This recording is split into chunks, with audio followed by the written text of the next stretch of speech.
Cette première conférence introductive nous plonge immédiatement dans le vif du sujet, puisque nous avons, avec nos 3 intervenants, des personnes qui ont à la fois participé et qui ont réfléchi aux modalités de recherche qui nous occupent aujourd'hui.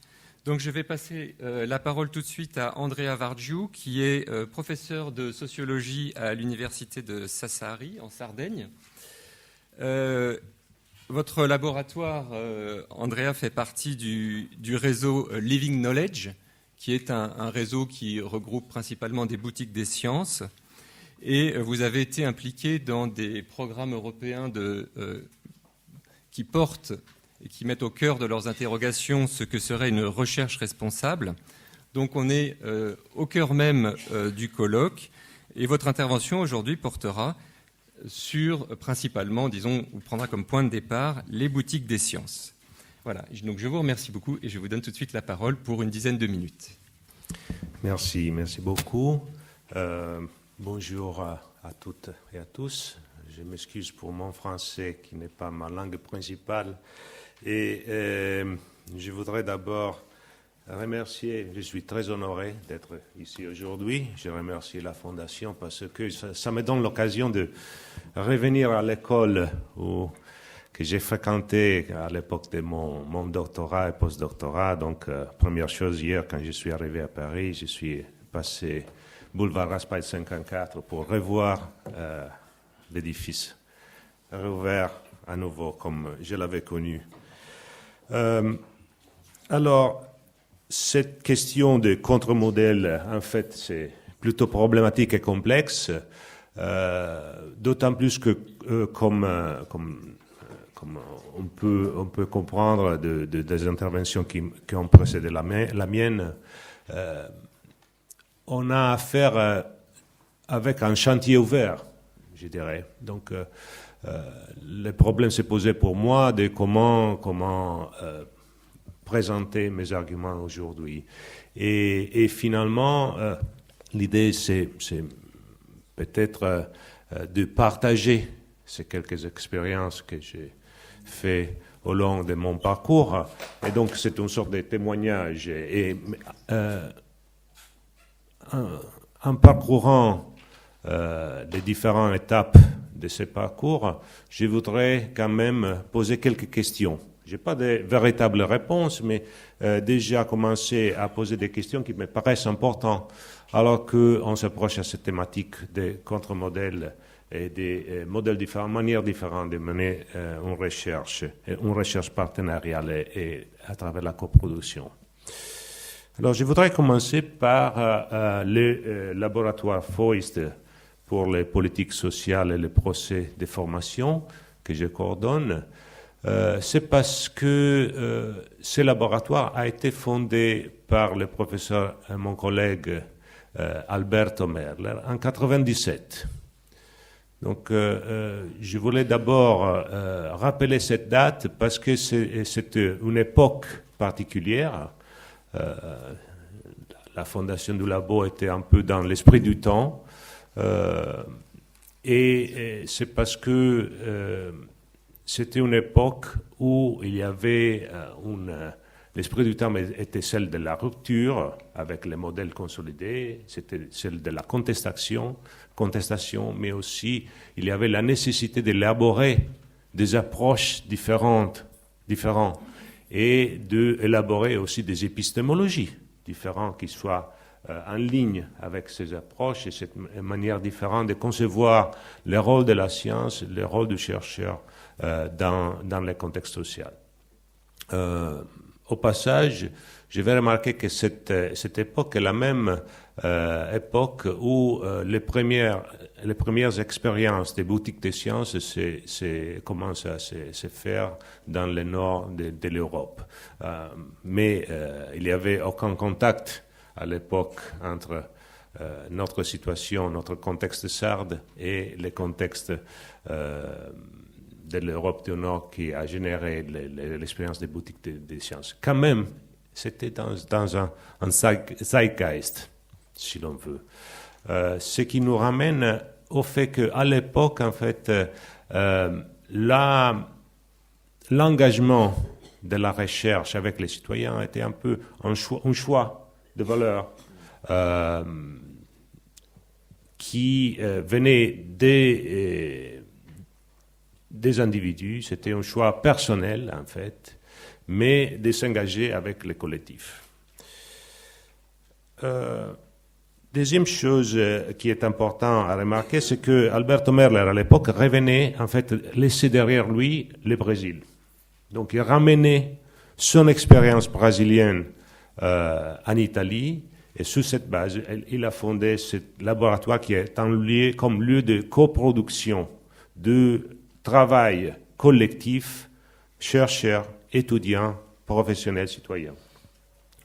Ça, c'est important à remarquer parce que il y a là quelque chose, l'idée qu'on doit toujours regarder aux expériences qui sont élaborées dans le Global South, comme on dit en anglais, le Sud global, sans un regard paternaliste, mais avec humilité.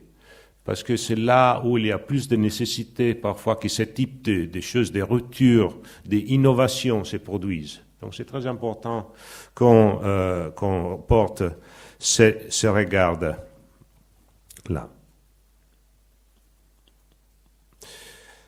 Moi, personnellement, je croise les labos vers les années 80 et puis je commence à collaborer de manière de plus en plus stable, jusqu'à un moment où mon premier véritable travail avec le laboratoire, c'était fin 90,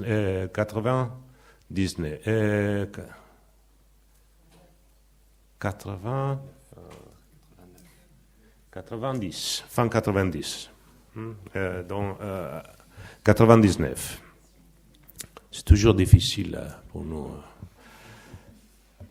Les Belges, ils ont trouvé une solution pour ça. De toute manière, là, c'était une expérience intéressante parce que on travaillait dans une communauté. C'était un large projet européen et même qui allait au-delà de l'Europe. C'était un projet d'innovation technologique. Vous avez connu ce projet en France qui a donné lieu à l'implantation de l'ITER à Cadarache. Donc, cela a été précédé par une sorte de travail un peu partout en Europe de sites différents qui avaient été identifiés pour l'implantation de l'ITER. Ils ont et notre labo a été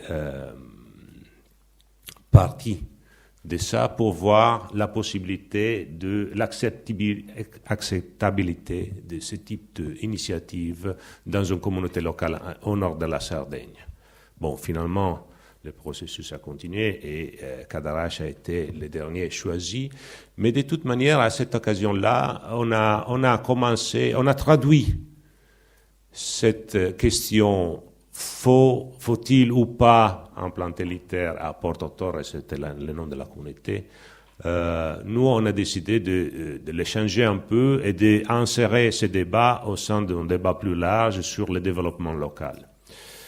Et on a adopté des techniques de participation, des procédures, des dispositifs qui étaient très bien. On a ramené ensemble pendant plusieurs journées des politiques, les travailleurs, les patronats, les syndicats, les citoyens, les associations. Donc c'était très bien. On a commencé un très bon travail, tout était bien, etc., etc. Et les gens étaient contents. Des gens qui n'arrivaient pas à trouver des solutions pour la communauté et qui normalement restaient sur des positions très divergentes. Ils ont commencé à se parler et donc tout allait bien jusqu'à un moment où tout s'est terminé. Pourquoi ? Parce que cette procédure a été ponctuelle sur une seule chose et liée à des projets. Donc depuis lors, j'ai commencé à me demander comment dépasser cette question de la participation qui est liée à des initiatives ponctuelles. Et on a ce même problème aujourd'hui, alors que la recherche est de plus en plus financée sur des bases des projets qui ont un début et une fin, et puis finalement, surtout pour la participation, on ne peut pas dire, bon, aux gens, on a terminé, voilà, tout le monde s'assoit. Donc, c'est une question fondamentale, je dirais, dans le processus de participation des citoyens à la recherche. Ça, c'est une question, je vais un peu revenir là-dessus vers la fin de mon intervention. J'ai encore 5 minutes. Et on a vu, vous avez vu au cours, je comprends, au cours de la première journée de ces colloques, les limites, toutes les limites de ce dispositif de participation.